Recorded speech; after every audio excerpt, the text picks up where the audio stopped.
Dan pemirsa, kami sudah terhubung dengan Reza Indragiri, psikolog forensik. Selamat siang, Mas Reza. Halo, selamat siang, Mbak. Ya, Mas Reza, sebelumnya Anda sempat melontarkan kritik karena polisi gagal melakukan penangkapan tersangka MSA. Kalau kita lihat hari ini polisi sudah menyatakan akan terus bertahan di dalam Ponpes sampai tersangka MSA menyerahkan diri. Bagaimana Anda melihat hal ini?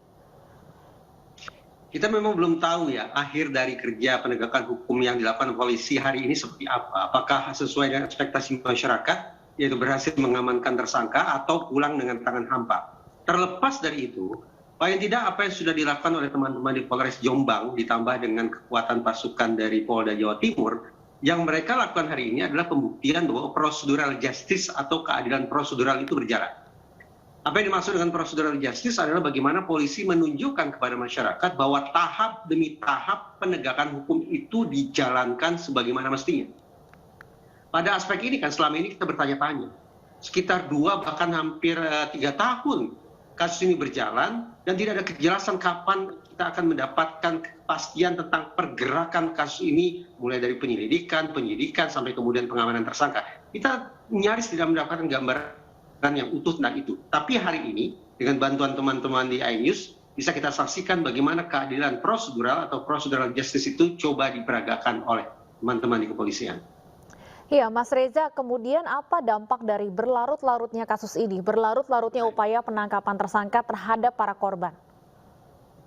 Paling tidak ada 2 dampak yang mungkin terjadi andaikan polisi hari ini tidak turun ke lapangan dan andaikan proses hukumnya ini menjadi berkepanjangan. Pertama, dampaknya bagi korban. Dikenal istilah viktimisasi sekunder.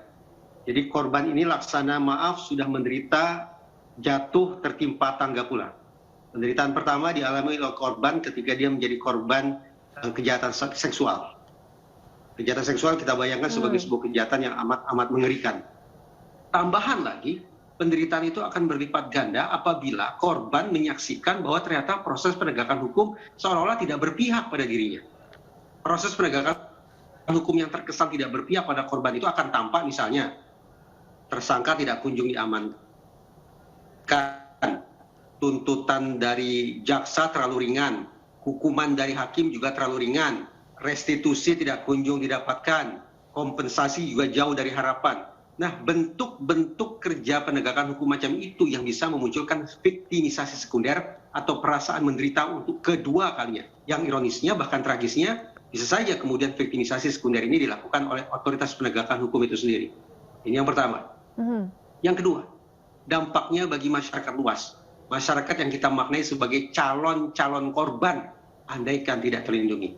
Kalau teman-teman di Polres Jombang dan Polda Jatim tidak turun ke lapangan, prosedural justice-nya tidak bisa kita saksikan, maka kecil kemungkinan kita akan menyaksikan ke depan adanya efek gentar atau deterrence effect.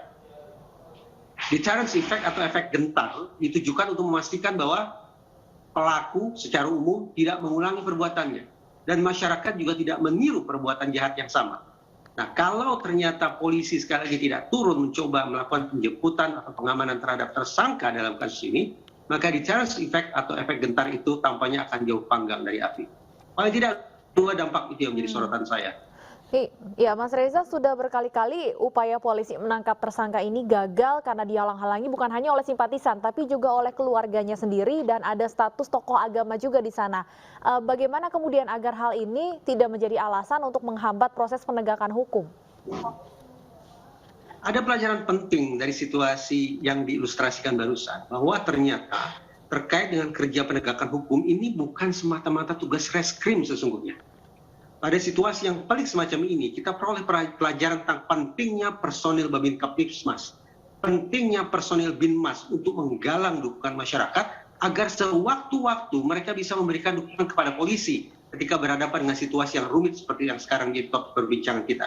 Tentu saja, bentuk dukungan masyarakat tidak harus terus-menerus dengan cara turun ke jalan.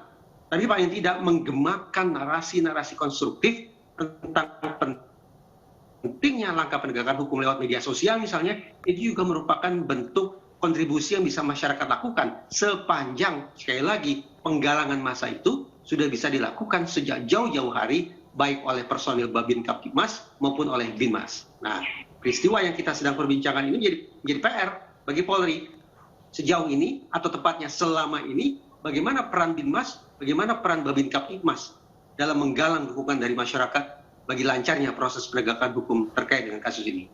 Ya, Mas Reza, tekanan dari luar memang sangat besar ya di media sosial, di media. Tapi kalau di TKP sendiri, kita lihat pagi tadi pun ratusan simpatisan masih berupaya menghalang-halangi upaya penangkapan. Bagaimana seharusnya pendekatan yang dilakukan oleh petugas kepolisian?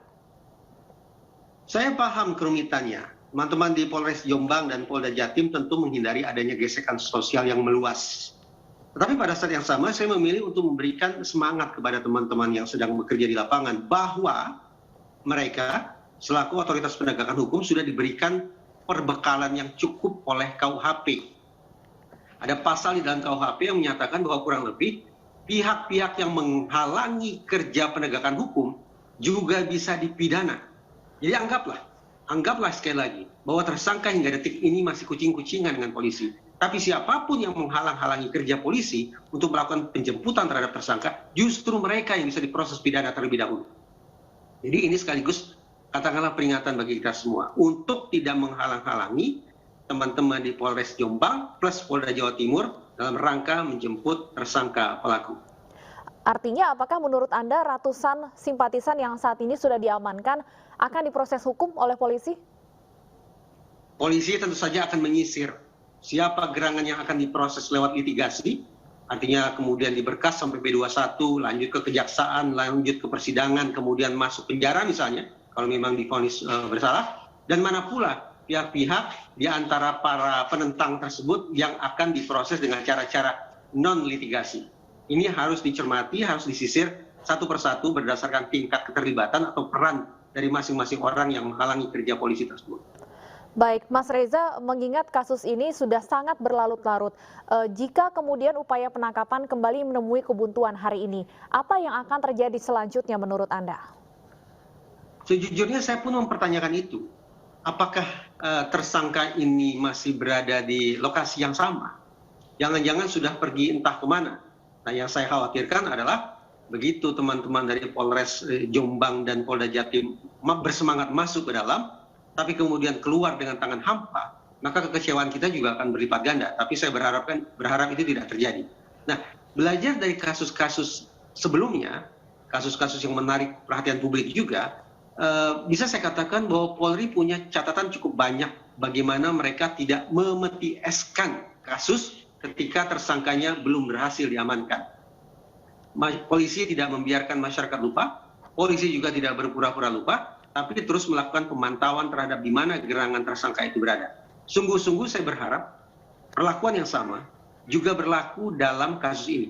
Andaikan, sekali lagi, andaikan tersangka belum berhasil diamankan pada hari ini, tapi paling tidak polisi akan terus memasang radarnya, plus mengimbau keterlibatan masyarakat banyak untuk bersama-sama mencari dan berusaha mengamankan tersangka agar bisa menjalankan proses hukum nantinya. Baik, Mas Reza, kita masih akan lanjutkan perbincangan kita, namun kami harus jeda terlebih dahulu. Pemirsa, tetaplah bersama kami di Breaking News.